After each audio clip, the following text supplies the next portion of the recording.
লকাইটা গেল কোথায় বলতো? ওই দেখো উল্টে মামা।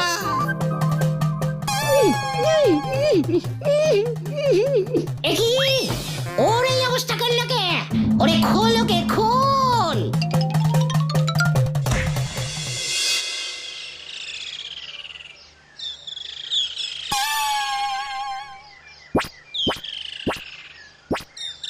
তার মানে সত্যি বিল্লা পাঞ্জাই এই ডাকাতিটা করেছে?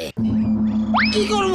আমি রাস্তা দিয়ে হেঁটে যাচ্ছিলাম, গদাই বাবুর বাড়ির দিকে রাস্তার মাঝে হঠাৎ করে আমাকে ধরলো। কত করে বললাম চল আমরা একসাথে চুরি করি, ও বললো একদম না, আমার মতন চোরকে নিলে ওর নাকি ডাকাতির প্রেস্টিজ ফুটো হয়ে যাবে। তাই তাই আমাকে এখানে এনে গাছের সঙ্গে বেঁধে ও আবার গেল ডাকাতি করতে।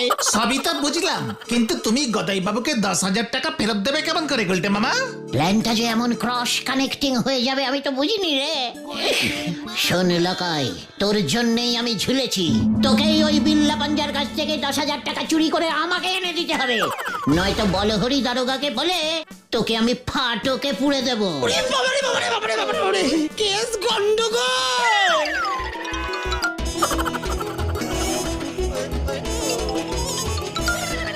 উল্টে মামা, লোকাই পালালো। সত্যি একটা ছিঁচকে চোর, কিচ্ছু পারে না।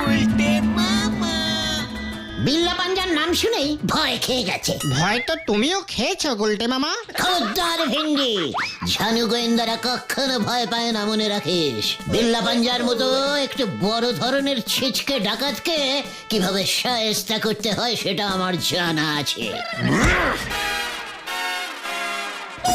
বাবা, ও মাধু, বাবা, ও মাধু, ও মাধু, ওই ওই বাবারে। নে তোর গোবিন্দ গুছাইতে টাকার ব্যাগ।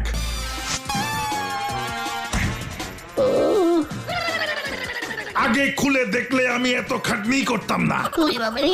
দিয়ে দিবি ওকে, আর বলবি আমি ছুঁচো মেরে হাত গন্ধ করি না। গুলটে মামা তোমার লাগেনি তো?